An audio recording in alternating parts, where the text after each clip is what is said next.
Isang mapagpalang araw po sa ating lahat mga kapatid. Tayo po'y gagawa ng calandis oil na galing po sa cooking gas tank.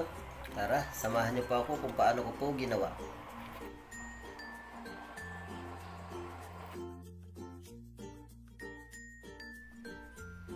Unang-una po, mayroon po tayong cooking gas tank.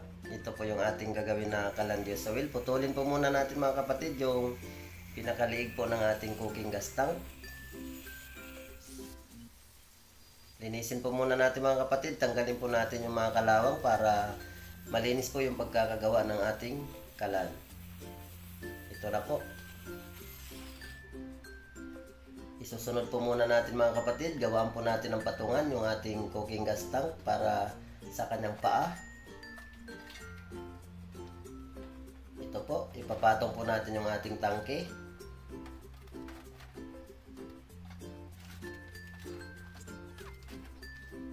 Ayan.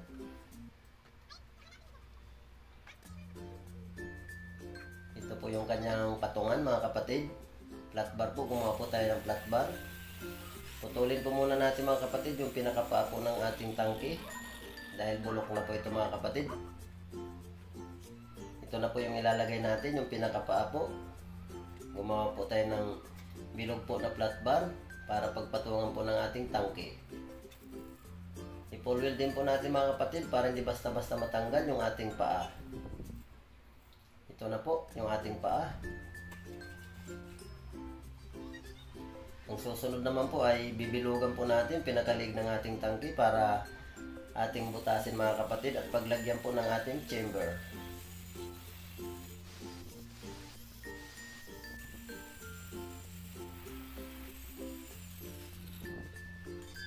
Ito na po, nabutas na po natin yung ating tangke.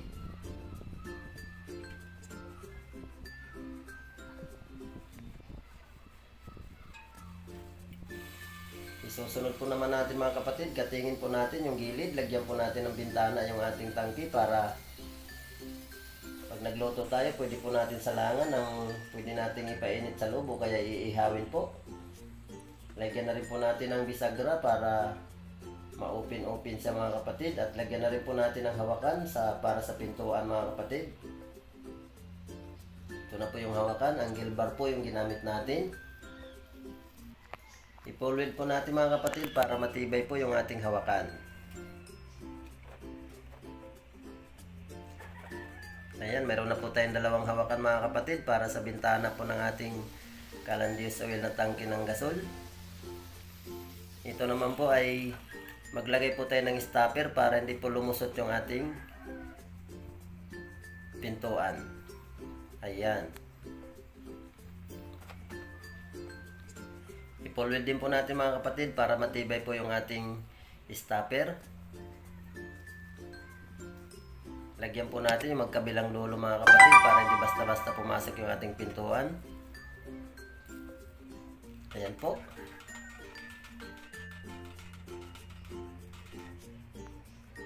Ayan. Putulin na natin ang tuluyan para mabuksan na po natin yung ating pintuan ng ating kalan. Ito na po.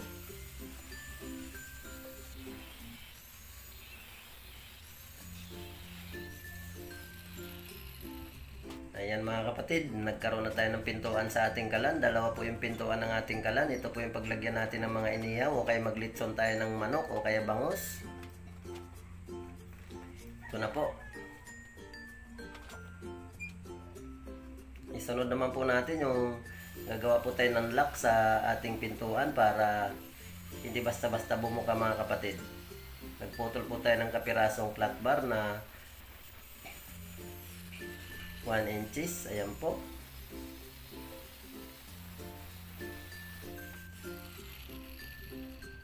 Ito na po yung pinakalak ng ating pintuan mga kapatid. Lagyan lang po natin mga kapatid ng thick screw para i-fix na lang natin mga kapatid at para magalaw-galaw po natin. Ayan.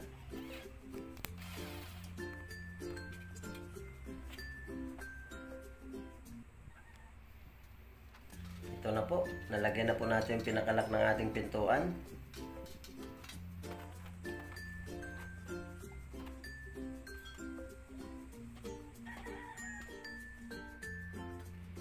Isunod naman po natin yung ating chamber para mapaprikit na po natin mga kapatid. Ayan po yung ating chamber. Gumamit po tayo ng 4 na chamber mga kapatid. 1/4 yung kapal. Ayan na po, i-full wheel lang po natin mga kapatid para hindi basta-basta matagasan po ng used oil mga kapatid.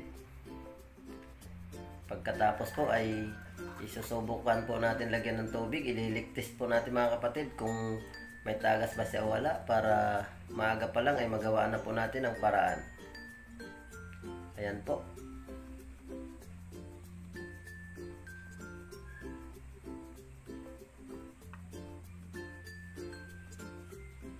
Butasan na rin po natin mga kapatid para sa air skip ng ating chamber para hindi basta-basta mamatay. Ayan. 4 na pirasong air skip mga kapatid yung nilagay natin sa ating chamber. Lagyan na rin po natin ng tubo po para sa overflow ng ating langis. Ayan. At saka sa tuluan po ng ating langis. 2 tubo po yung aking nilagay. Ito na po yung kanyang butas sa hangin, sa overflow at saka sa langis na tuluan. Isi-sit up na po natin mga kapatid yung ating chamber. Ayan po.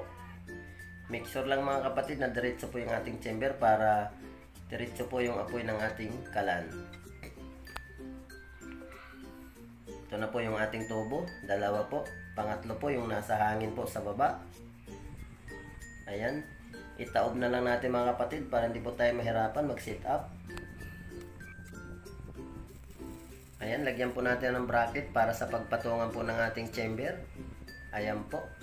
Gumamit tayo ng ground bar. Make sure lang natin mga kapatid na full weld ng maayos para hindi basta-basta mapiglas o kaya maputol.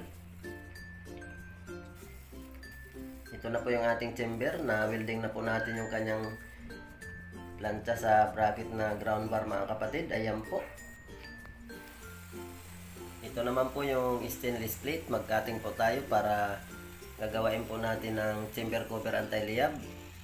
Ito po. Hati-hatiin lang po natin mga kapatid yung kakatingan natin para pantay po lahat. Nasa iyo po kung gaano kalapad po yung gusto mong katingan para sa chamber cover anti-liab. Ayan po. 1 inch po yung pagitan po ng ginawa ko mga kapatid. Napakadali lang po gumawa ng chamber cover anti-liab mga kapatid. Sundan nyo lang po yung tutorial na ito para magawa nyo po ang gusto nyong magawang kalan. Ayan po.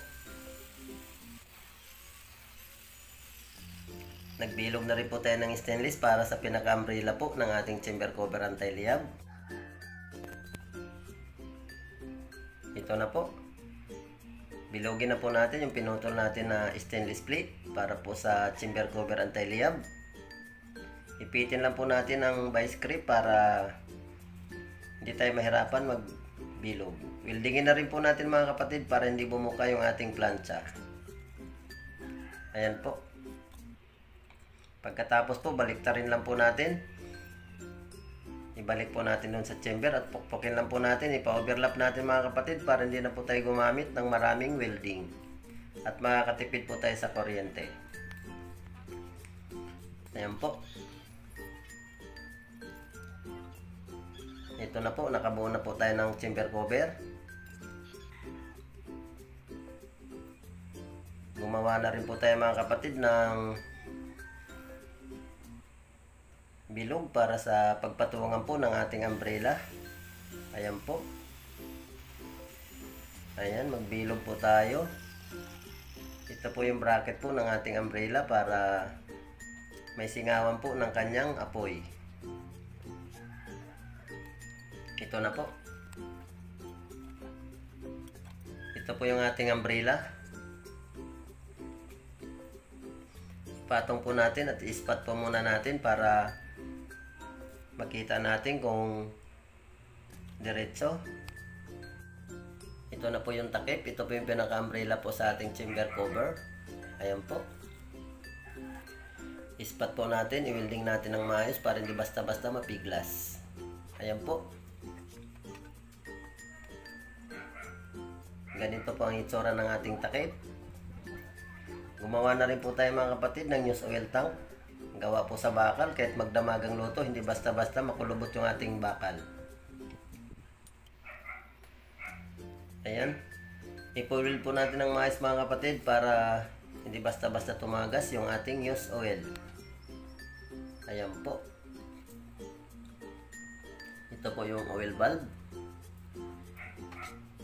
Isunod naman po natin mga kapatid yung coupling. Gumamit tayo ng coupling na 3/4. Ayan. I-fluid natin mga kapatid para hindi basta-basta tumagas yung kanyang used oil.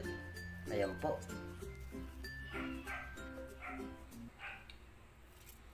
Na-fluid na po natin. Isunod naman po natin yung bracket ng ating tangke. Gumawa po tayo ng angle bar at saka ground bar mga kapatid para paglagyan po ng ating tangke. Ayan po. Make sure lang natin mga kapatid maganda yung pagkaka-welding para hindi basta-basta maputol o kaya mapiglas. Ito na po, nakagawa na po tayo ng dalawa. Ang gagawin po natin ay ipatong natin sa tangke na bakal. Lagyan na rin po natin ng pampatibay dito sa ilalim. Ground bar din po yung gamitin natin. Ayan. Lagyan na rin natin ng stopper para hindi basta-basta kumalas yung ating tangke. I-fluid lang po natin mga kapatid para maganda po yung kalabasan. Ito na po. Ito na po yung ating bracket ng tangke. Ilagay na po natin sa katawan po ng ating cooking gas tank. Ayan po. I-full natin para hindi basta-basta mapiglas mga kapatid at matibay na matibay. Ayan. Na-full na natin mga kapatid. Ito na po. Isunod naman po natin yung pinaka-embudo ng ating used oil. Ayan po. Weldingin natin ng maayos mga kapatid para hindi basta-basta tumagas. Ito na po. Kanina po dahil putol po yung ating tubo, idudugtong na lang po natin. Ayan. Idugtong ko na lang po para hindi na tayo mahirapan. Make sure lang natin mga kapatid maganda yung pagkaka-welding para hindi basta-basta tumagas at hindi magkalat yung ating langis. Ito na po. Nadikit ko na po yung ating tuluan ng langis. Ayan. Lagyan na rin po natin ng ground bar sa ilalim para po sa pagpatungan ng ating mga inihaw at saka paglagayan ng kaldero, pwede rin po. Ayan. Nagawa po tayo ng ground bar. Pinaka-bracket po. Ayan. I-welding lang natin ng maayos para hindi basta-basta mapiglas mga kapatid. Ito na po. Mag-cutting din po tayo mga kapatid ng stainless para po sa patungan ng ating inihaw o kaya litson manok o kung ano-ano man ilalagay nyo dyan. Ayan, nagbilog po tayo. Stainless mga kapatid para hindi basta-basta kalawangin. Ito po, papasok ko na po sa ilalim. Ayan, tama-tama lang po yung bilog mga kapatid. Magbilog na rin po tayo mga kapatid ng flat bar para po sa tuluan po ng ating langis in case po na umapaw sa chamber. Gumamit po tayo ng flat bar. Ayan po.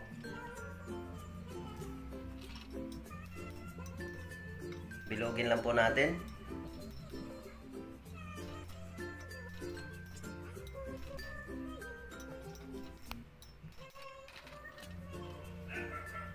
Ito na po. Nakagawa na po tayo ng bilog. Ayan.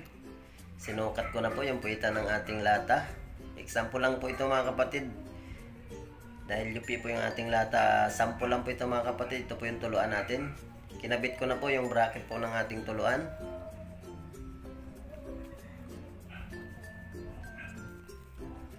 Gandahan nyo lang po yung pagkaka-welding mga kapatid. Isunod na rin natin yung bilog. Ayan. Ito po yung pagpatungan ng ating tuluan ng langis. Ang tawag po nito ay oil regulator mga kapatid. Pag umapaw po yung ating langis ay tutulo lang po dyan. Ayan. Maglagay na rin po tayo mga kapatid ng sabitan ng ating wire sa blower para hindi pa kalat-kalat po. Gumamit po tayo ng angle bar, dalawa po. Ayan, magkaharap lang po mga kapatid. Napakasimple lang po. Magbutas na rin po tayo mga kapatid para sa pagsabitan natin ng ating mga inihaw. Ayan. Butasan na natin yung gilid ng ating pintuan ng ating kalan. Ito po. Gumamit po tayo ng isang stainless na welding rod. Ipabrikit po natin para sa pagsabitan po ng ating mga inihaw. Ayan, napakasimple lang po. Ito na po. Na-welding ko na yung mga sabitan natin ng inihaw. Ayan. Ito na po sa dalawang pintuan at saka ilalim din po. Gumawa na rin po tayo mga kapatid ng kalan burner nozzle mga kapatid. Ito po yung mga sukat. Sundan nyo lang po ito mga kapatid para magawa nyo po ng maayos. Ito po yung mga bilang. Ito po yung mga layer at saka ginamit na drill bit. Ayan po.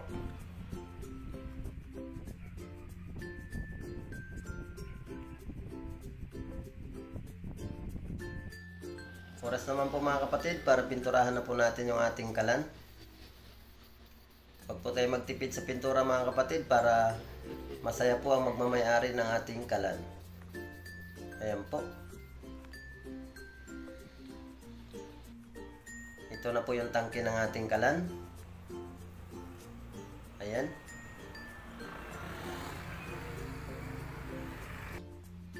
Ito na po. Tapos na po nating napinturahan yung ating kalan.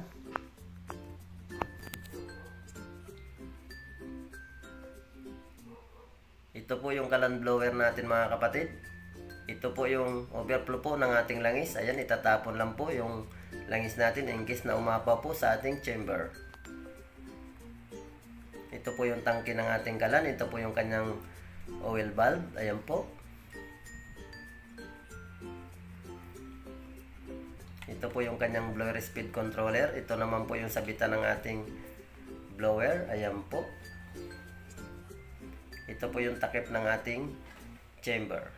Ayan, may hawakan din po. Nilagyan ko na ng hawakan para hindi po tayo mapasok. Ito po yung ating burner nozzle. Ayan po, yung tawag yung burner nozzle mga kapatid. Threaded po yung ating burner mga kapatid. Hindi basta-basta mahirap linisin. Ito po yung kanyang luglog. Ayan po. Ang tawag po dito ay carbon breaker mga kapatid. In case po na humina yung kanyang apoy ay gagalawin lang po natin para lumakas. Ayan. Ito po yung compartment ng ating kalan sa loob. Ito po yung mga ihawan. Pwede po tayo maglagay ng mga lilitsunin natin dyan mga kapatid. Double purpose po mga kapatid yung ating kalan. Ayan.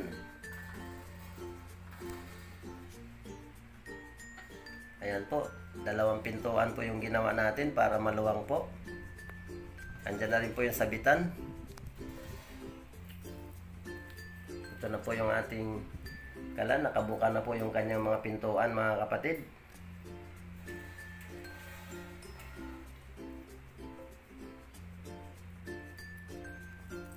Ayan. Double purpose. May gulong pa po yung ating kalan mga kapatid para hindi na po natin buhatin. Ayan, social po yung kalan natin mga kapatid dahil may gulong. Ayan.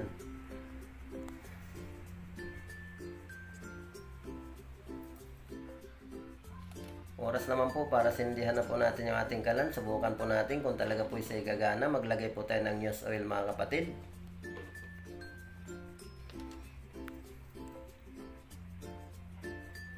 Takpan po muna natin para hindi matapon. Ito na po yung ating chamber.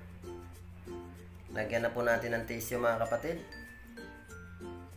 Tissue po yung ginamit ko para mabilis po dumingas yung ating chamber. Lagyan na rin po natin ng konting used oil mga kapatid. Ayan po, yung used oil natin. Sindihan na po natin. Painitin po muna natin mga kapatid, mga 3 to 5 minutes. Huwag po muna natin buksan yung blower para mabilis uminit yung ating chamber. Ayan na po. Medyo mainit na. Pwede na natin lakasan. Buksan na po natin yung ating blower speed controller para lumakas na po yung kanyang apoy. Ayan. Ilagay na rin po natin yung takip. Magsalang muna po tayo ng sweet corn. Ayan po. Ayan, luto na po. Ito na rin po yung ating inihaw. Ayan na po, nakaluto na po tayo ng manok at saka eggplant. Ayan po. Nakaluto na rin po tayo ng itlog, mga kapatid. Ayan, yan po yung apoy ng ating kalan, mga kapatid. Kulay blue po, mga kapatid. Hindi po ito nakakaitim ng kaldero. Ayan po. Sa muli po, mga kapatid, huwag niyo po akong kalimutan i-subscribe. Mag-comment lang po kayo, mga kapatid, para masagot ko po ang inyong mga katanungan. Ayan po. Ayan. Ayan, pag pinatay naman po natin ating kalin, patayin po muna natin yung barbula ng langis. Ayan.